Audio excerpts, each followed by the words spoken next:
Dokumentālās filmas var būt lielisks veids, kā cilvēki var pastāstīt savus stāstus.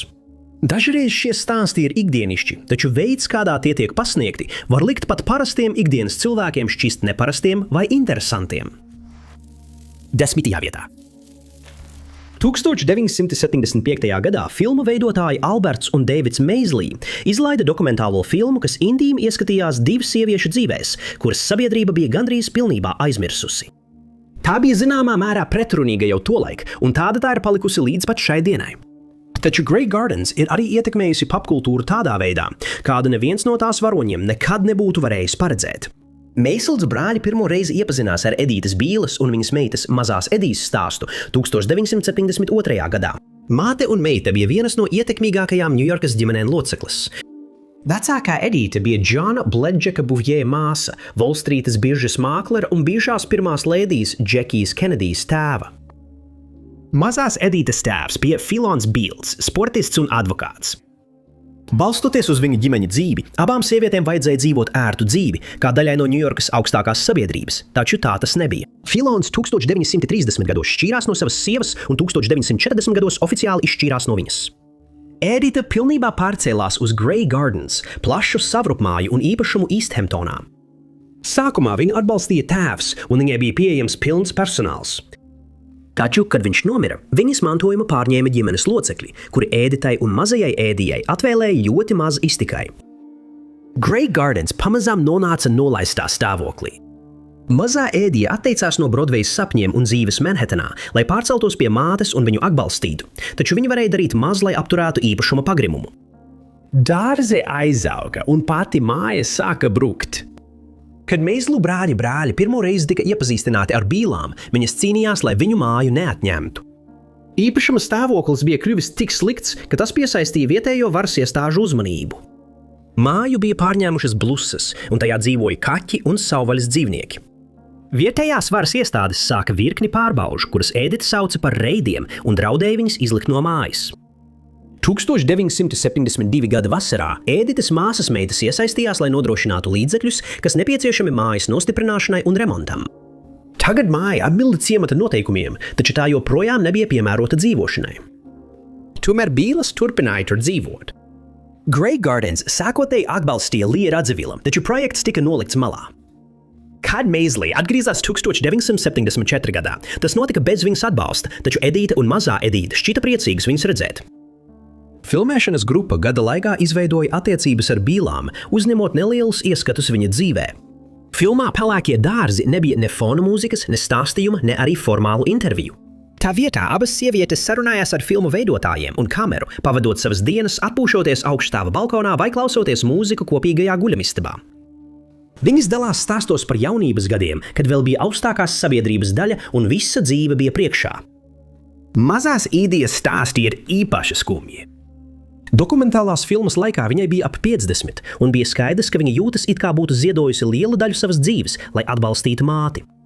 Viņa stāsta par draudzenēm, kuras Otrā pasaules kara laikā devās strādāt par medmāsām uz ārzemēm un iemīlējās, kā arī par vecām attiecībām, kas izjuka daļēji viņas mātes iebildumu dēļ. Dažkārt abas Edītes savā starpā strīdas, kamēr kameras un skaņas komandas to vēro, dažreiz pārslēdzoties uz kadriem ar spoguli. Dažbrīd skatīties ir nērti, un Meizlī tika kritizēta par divu neaizsargātu sieviešu izmantošanu.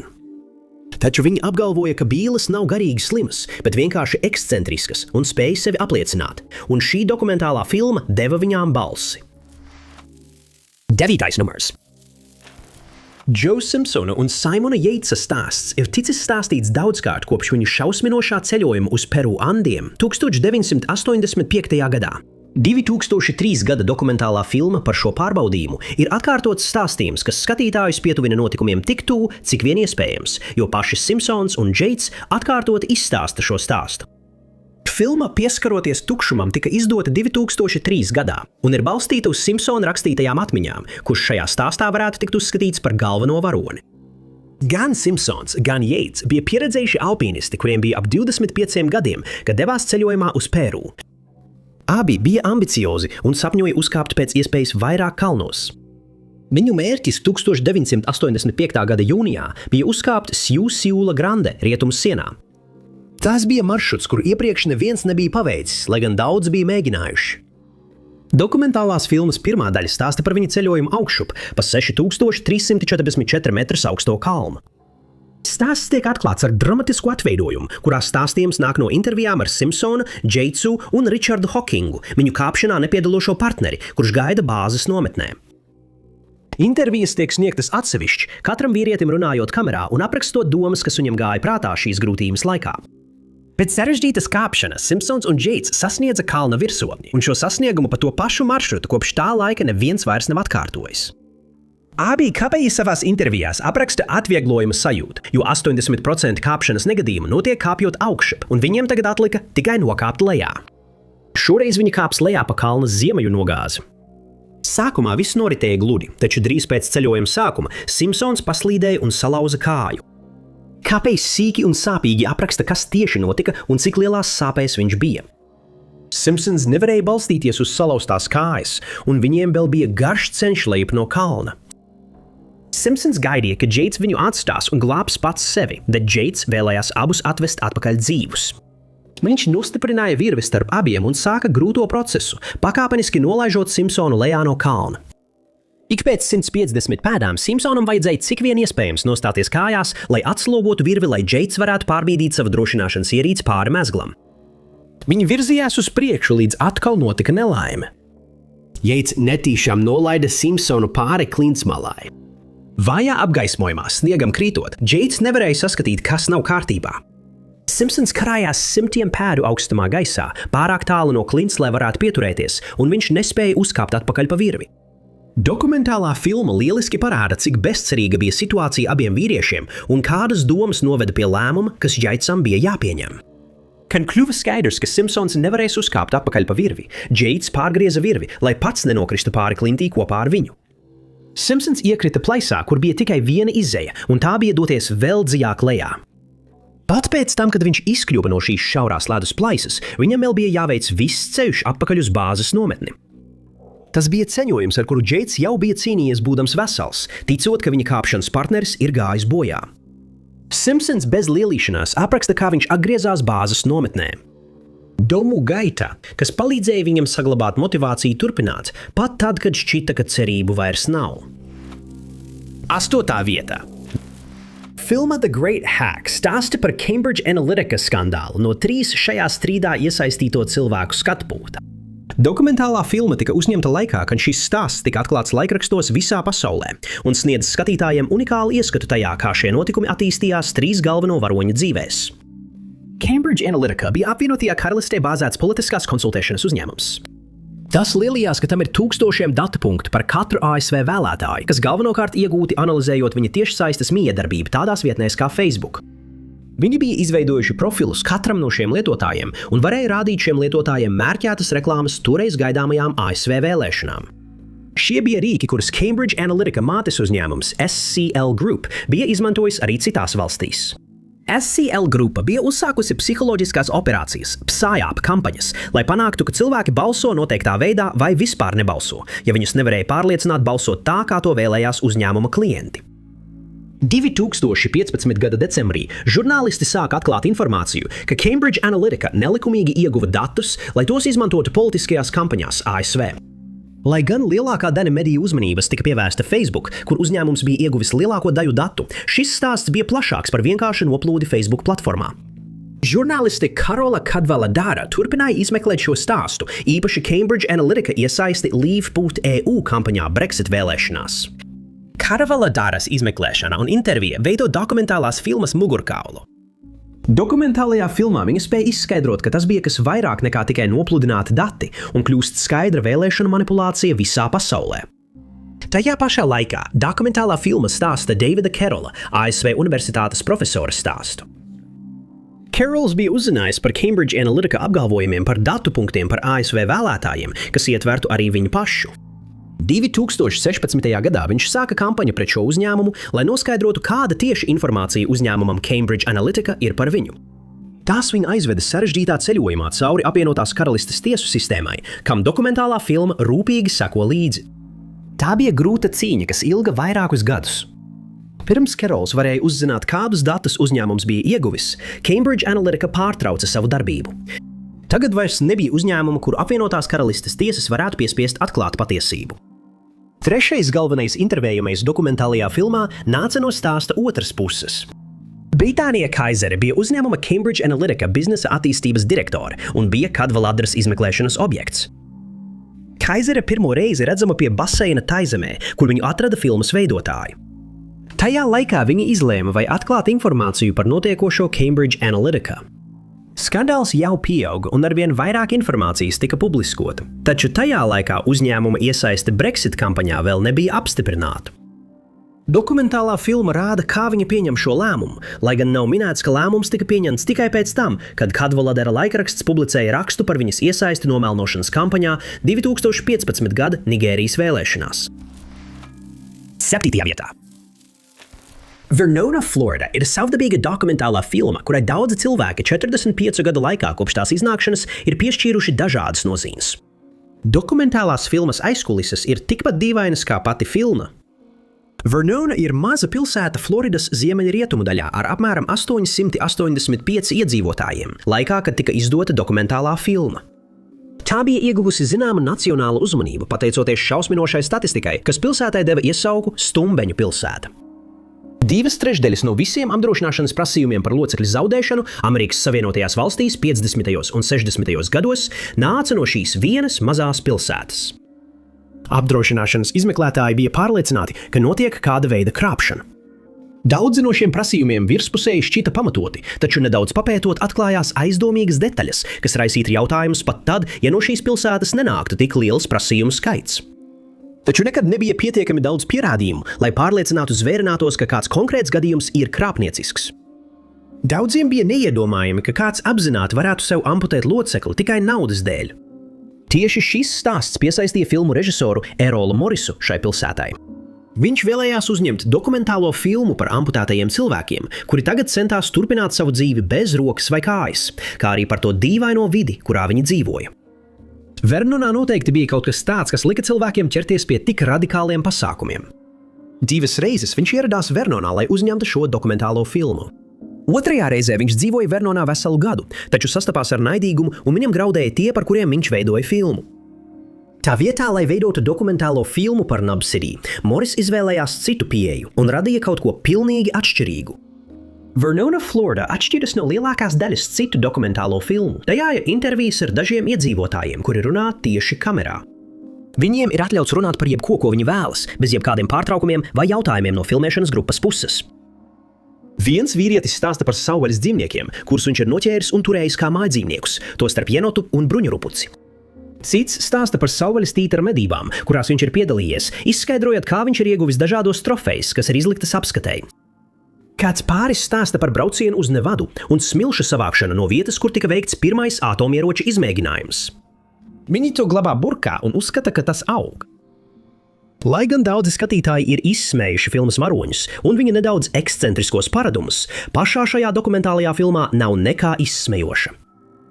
Moris izvēlējās projektu, kas bija par kaut ko tādu, par ko viņa varoņi nevēlējās runāt, un tā vietā ļāva viņiem pašiem noteikt stāsta virzību. Lai kas tas arī būtu. 6. vietā. Vietnamas kara laikā vairāk nekā 1000 amerikāņu karavīru tika sagūstīti un kļuva par kara gūstekņiem. Tikai 32 no viņiem veiksmīgi izbēga no kara gūstekņu nometnēm un atgriezās drošībā. No viņiem Dieters Denglers bija tikai 2. Pēc 6 mēnešiem Hūstā Dieters Denglers izbēga no nometnes Laosā un galu galā tika izglābts ar helikopteru. 1997. gada dokumentālā filma Mazajam Dīteram jālido ļauj Dīteram Dengleram pašam izstāstīt savu stāstu. Dītera Denglera vēlme lidot sākās jau agrā bērnībā Vācijas Švarcvaldē, kur viņš uzauga. Viņa ciematu 2. pasaules kara laikā iznīcināja sabiedroto spēki, un viņa ģimene nonāca nabadzībā. Taču, redzot sabiedroto, īpaši amerikāņu lidmašīnas lidojam pāri galvai, Dīters Denglers sāk sapņot kļūt par pilotu. Dokumentālajā filmā viņš atgriežas ciematā, kurā uzauga, un stāsta par to, kā viņa māte vārīja tapetes, ko viņi bija savākuši no izpostītām mājām, lai izmantotu tās kā pārtiku. Pat pēc kara beigām ģimenei bija ārkārtīgi grūti izkļūt no nabadzības.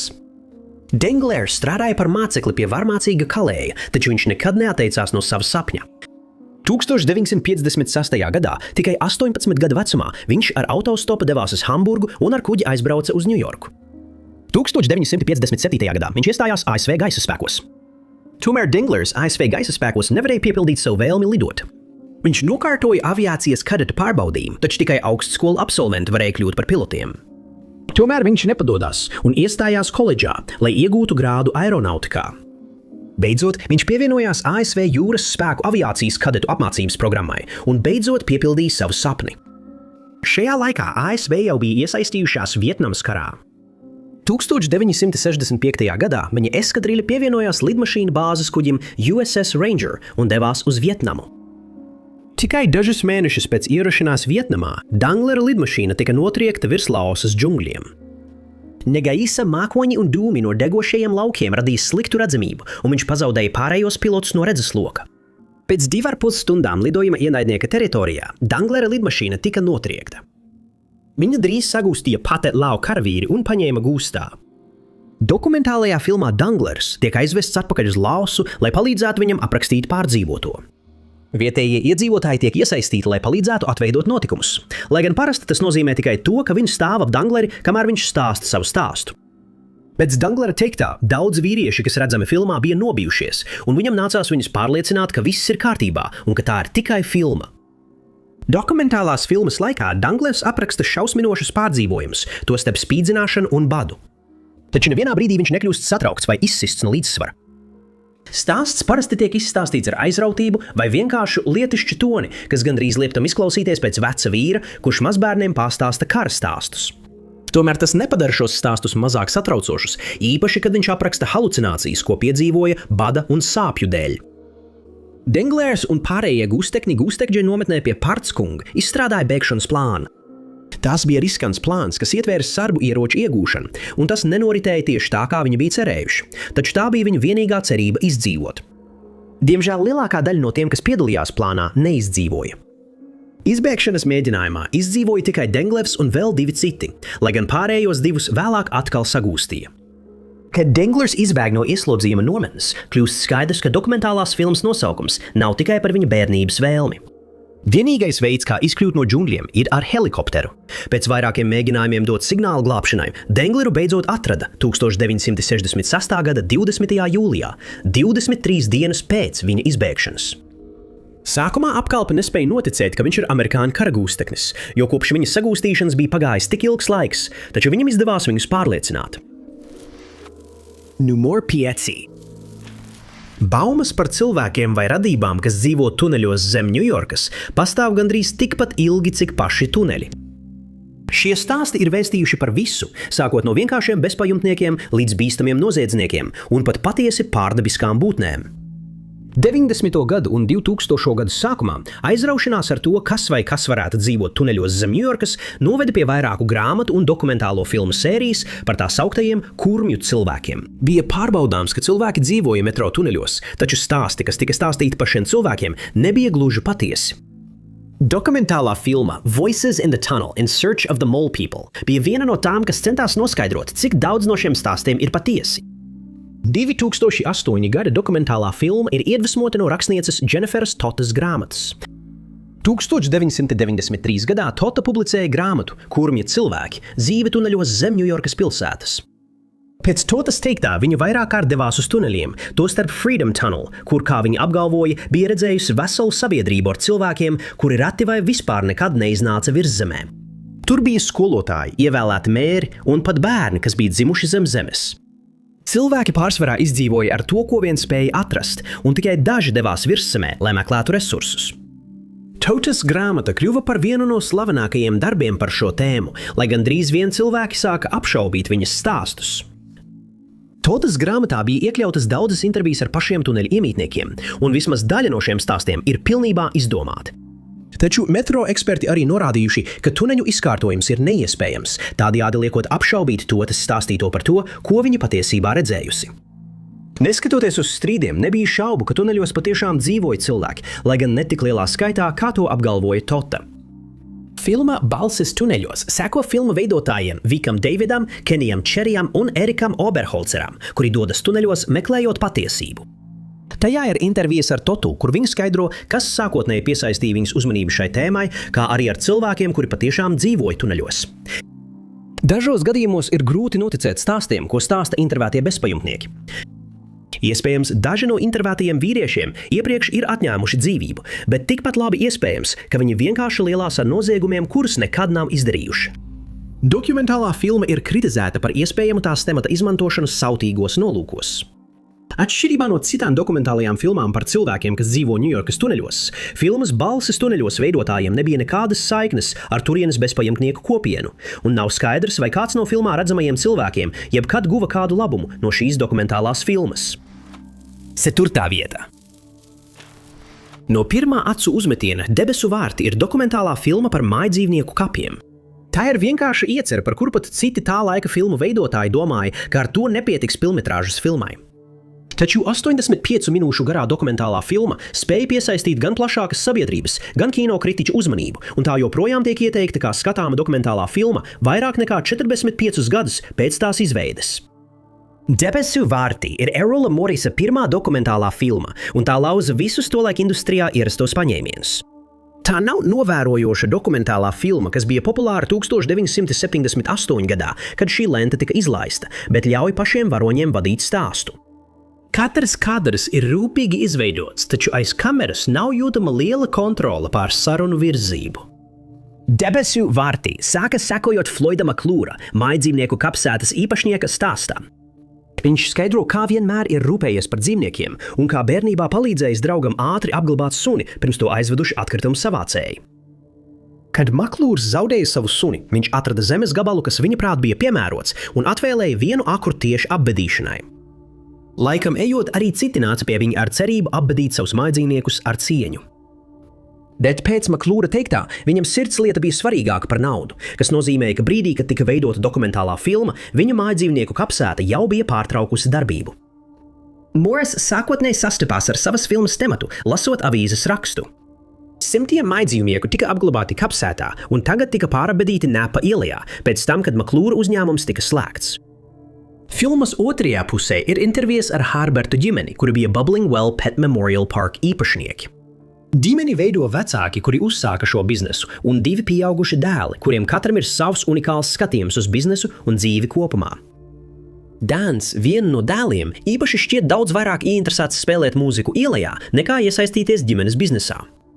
Papildus tiem, kuri tieši iesaistīti mājdzīvnieku kapsētas biznesā, dokumentālās filmas gaitā tiek intervēti arī daži citi cilvēki.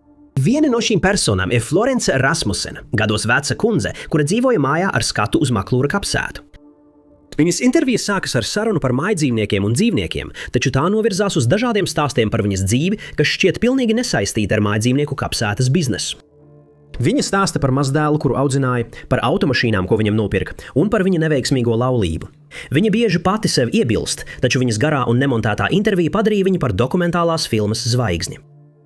Tāpat intervēti ir arī pāris cilvēki, kuri tikko apglabājuši savu mājdzīvnieku Bubbling Wells kapsētā. Pāris runā par to, ka mājdzīvnieks ir kas vairāk nekā tikai priekšmets, tāpēc ir grūti izlemt, ko darīt, kad viņi aiziet mūžībā. Sīviete komentē: "Te ir tavs suns, bet kur ir tas, kas lika tam kustēties?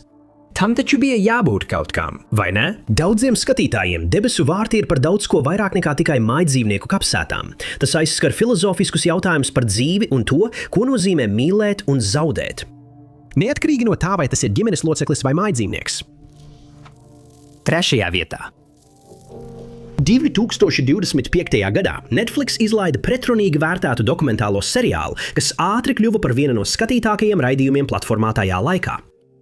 Šona Kumsa Norēķiens analizēja mūzikas magnāta kāpumu un kritumu, tostarp aprakstot dažas no šausminošākajiem noziegumiem, kuros viņš tika apsūdzēts. Combs bija ievērojama figūra mūzikas industrijā kopš 90. gadiem.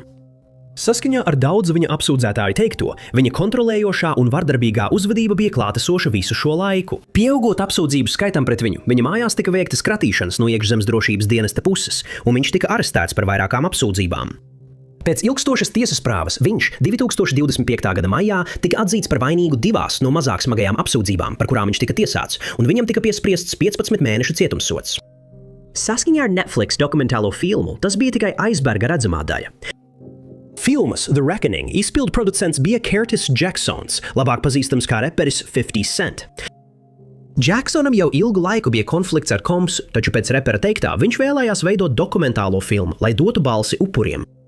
Tādējādi dokumentālā filma lielākoties sastāv no intervijām ar cilvēkiem, kuri pazina Combsu visā viņa karjeras laikā un varēja liecināt par dažām tumšākajām viņa dzīves pusēm. Starp intervējumajiem bija bērnības draugi, biznesa partneri un mākslinieki, kuri bija parakstījuši līgumu ar viņa ierakstu kompāniju. Viņi aprakstīja cilvēku, kurš bija neticami kontrolējošs pār visu sev apkārt esošo, un kuram šķita, ka citu cilvēku domas un ieguldījums viņu īpaši neinteresē. Viens mākslinieks aprakstīja 14 dienu ciklus, kuros Combs palika nomodā 2 nedēļas pēc kārtas, bieži vien lietojot nelegālas vielas un turēja pārējos izpildītājus ierakstu studijā, kamēr viņš strādāja pie mūzikas. Taču dažas no visiedarbīgākajām un biedējošākajām liecībām dokumentālajā filmā nāca no cilvēkiem, kuri tika uzskatīti par Combsa upuriem. Obreja O'Deja ir dziedātāja, kura kļuva slavena pēc dalības šovā Making the Band 3 MTV raidījumā, ko izveidoja Combs. O'Deja kļuva par īstu atklājumu un kļuva par meiteņu grupas Danity Kane līderi. Šo grupu mentorēja Combs. Lai gan šķita, ka viņa lieliski der šai lomai, pēc nesaskaņām ar viņu viņa tika atlaista. Toreiz bija maz informācijas par to, kāpēc tas notika, un Combs vienkārši apgalvoja, ka viņa esot mainījusies tajā laikā, kopš viņš viņu pazina. Dokumentālajā filmā O'Deja dalās ar nepiemērotiem ēpastiem, kurus, kā viņa apgalvo, ir sūtījis Combs. Viņš it kā sīki apraksta, ko vēlētos ar viņu darīt. O'Deja atteicās piedalīties jebkādās aktivitātēs, un viņa uzskata, ka tieši tāpēc viņa beigās atlaida. Ar to vien jau būtu pietiekami slikti, bet ādi arī atklāja, ka Combs iespējams ir pārgājis no vārdiem pie darbiem. Saskaņā ar zvērsta apliecinājumu cita sieviete apgalvoja, ka iegājusi istabā un atradusi odi bez samaņas, bet Combs un vēl viens vīrietis izturējušies pret viņu nepiedienīgi. Tā ir emocionāla intervija, kas palīdz parādīt patieso stāstu par apsūdzībām, kas vērstas pret Combu un kuras varētu aizēnot sensacionālāki ziņu materiāli. Dokumentālā filma joprojām ir pretrunīga. Pirms tās iznākšanas Combu komanda to raksturoja kā nomelnojošu materiālu, kurā izmantoti ar autortiesībām aizsargāti kadri, kas iegūti nelikumīgi. Kadri tika uzņemti tikai dažas dienas pirms Combu aresta, un tajos redzams, kā viņš kopā ar savu aizstāvības advokātu apspriež, kā rīkoties un saglabāt ārējo tēlu. Komanda nosūtīja Netflix brīdinājuma vēstuli ar prasību pārtraukt darbību pirms dokumentālās filmas iznākšanas, taču tā joprojām ir pieejama līdz pat šai dienai. Otrā vietā. Kad sākās tiesas process pret bijušajiem Enron vadītājiem Jeffu Skillingu un Kenu Leju, prokurora ievadruna tika iedvesmota no dokumentālās filmas, kas tika izlaista gadu iepriekš. Tiesas process pret Skillingu un Leju koncentrējās uz krāpšanas gadījumiem, kas galu galā noveda pie uzņēmuma sabrukuma. Dokumentālā filma parādīja, kā šī krāpšana tika atklāta, kā arī visas pārējās šausminošās lietas, ko Enron bija darījis, un kuras netika iekļautas lietā. Enron. Gudrākie puiši telpā bija balstīta uz tāda paša nosaukuma grāmatu, ko sarakstījuši žurnālisti Bethany Klēna un Pīters Elkins. 2000. gadā Enron bija viens no lielākajiem uzņēmumiem Amerikā. Tas bija sācies kā parasts naftas un gāzes uzņēmums, kas koncentrējās uz šo resursu piegādi patērētājiem, taču drīz vien sāka spekulēt ar gāzes cenām, gūstot milzīgu peļņu no šiem darījumiem. Uzņēmums paplašinājās dažādās jomās, tostarp piedāvāja filmas pēc pieprasījuma un pat laikapstākļu atvasinātos finanšu instrumentus. Dokumentālā filma rāda, kā Enron zaudē naudu, vienlaikus radot visiem pārējiem iespaidu, ka uzņēmumam klājas labi. Tas pieņēma grāmatvedības stilu, kas ļāva uzreiz uzrādīt visus sagaidāmos peļņu. Tas nozīmēja, ka uzsākot darbu pie elektrostacijas Indijā, tas uzreiz varēja uzrādīt visu naudu, ko prognozēja nopelnīt ar šo projektu. Enron zaudējumi un parādi tika slēpti Čaulas uzņēmumos, kas piederēja Endijam Fastovam.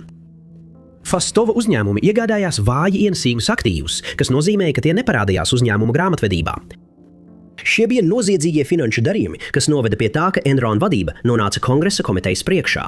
Taču tās nebija vienīgās tumšās darbības, ko atklāja dokumentālā filma. Enron iesaistījās nesen deregulētajā elektroenerģijas sektorā Kalifornijā. Tas saprata, ka ja noteiktos laikos atslēdz savas elektrostacijas, var mākslīgi radīt elektroenerģijas trūkumu, kas paaugstina cenas. Tas veicināja periodiskos elektroenerģijas atslēgumus, ko štats piedzīvoja 2000. un 2001. gadā. Apmēram šajā laikā 2 sievietes sāka rūpīgāk pārbaudīt Enron uzņēmumu. Viena no viņām bija Bethany McLeana, žurnāla Forbes žurnāliste. Forbes pastāvīgi bija ļoti augstu novērtējis Enron, taču McLeana rūpīgāk izpētīja uzņēmuma publicēto informāciju un atklāja, ka nevar noteikt, kā tieši tas pelna naudu. Dokumentālajā filmā viņa skaidro, kā viņai izdevās sarunāt tikšanos ar kādu no uzņēmuma nelielā telpā bez logiem.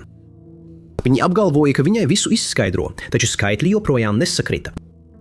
Viņa publicēja rakstu Is Enron Overpriced 2001. Gada martā. Tas neapgalvoja, ka notiek kas nelikumīgs, taču tas viņai izpelnījās izsmieklu no Enron puses. Viņa apgalvoja, ka raksts tika publicēts tikai tāpēc, ka Forbes konkurents nesen bija izdevis rakstu, kurā slavēja uzņēmumu. Maklīna ir viena no galvenajām intervētajām personām dokumentālajā filmā. Viņa spēja izskaidrot, kādi finanšu darījumi notika un ar kādām grūtībām saskārās ik viens, kurš vēlējās izmeklēt uzņēmumu. Vēl viena intervētā ir Sharona Watkinsa. Watkinsa bija Enron attīstības viceprezidente. 2001. Gada augustā viņa arī pārskatīja uzņēmuma finanšu datus un atklāja neatbilstības. Tās bija vairāk nekā tikai radoša grāmatvedība. Viņa uzrakstīja anonīmu piezīmi uzņēmuma izpilddirektoram un pēc tam runāja ar viņu klātienē. Uzņēmums apgalvoja, ka veiks izmeklēšanu par viņas bažām, taču nebija nekādas neatkarības un problēma atkal tika ignorēta. Taču tagad arvien vairāk cilvēku sāka apšaubīt Enronu. Kad skandāls beidzot nāca gaismā, tika atrasta Watkinsas piezīme, un viņa liecināja Kongresa komitejā. Viņa spēja skaidri norādīt, ka cilvēki uzņēmuma iekšienē zināja, kas notiek, un tas nebija tikai dažu negodīgu tirgotāju gadījums.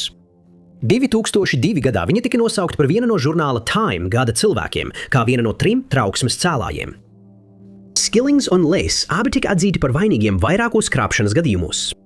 Lace nomira pirms viņa cietumsods varēja sākties, savukārt Skillings pavadīja 12 gadus cietumā. 1. vietā. Es domāju, ka I Think We're Alone Now ir 2008. Gada dokumentālā filma, kas kļuvusi tikai aktuālāk, jo faniem ir kļuvis arvien vieglāk veidot parasociālas attiecības ar slavenībām, kuras viņi dievina. Tas rada nērtu skatīšanās pieredzi, bet sniedz savādu ieskatu tajā, kāda ir dzīve faniem, kuri aiziet par tālu. Dokumentālā filma seko Jeffam Turneram un Kellyai McCormickai, 2 80. gadu popdziedātājas Tiffanyjas faniem, kurus citi fani un mēdīji ir pasludinājuši par vajātājiem. Abi uzskata, ka viņiem ar Tiffanyju ir kaut kādas attiecības, un filma atklāja, kā šī apsēstība ir ietekmējusi viņa dzīvi. Turners ir 50 gadus vecs vīrietis no Santa Cruzas, Kalifornijā. Dokumentālās filmas sākumā viņš paskaidro, ka viņš un Tiffanyja viens otru pazīst lielāko daļu savas dzīves. Viņš izrāda savu piemiņas lietu kolekciju, kurā ir žurnāli, kuros viņa bija redzama, un fotogrāfijas, kuras viņi kopā uzņēmuši tikšanās reizēs. Viņš pastāvīgi sauc viņu par tuvu draudzeni, pat demonstrējot aizlieguma rīkojumus, ko viņa panākusi pret viņu, un avīžu izgriezumus par viņa mēģinājumiem tuvoties viņai.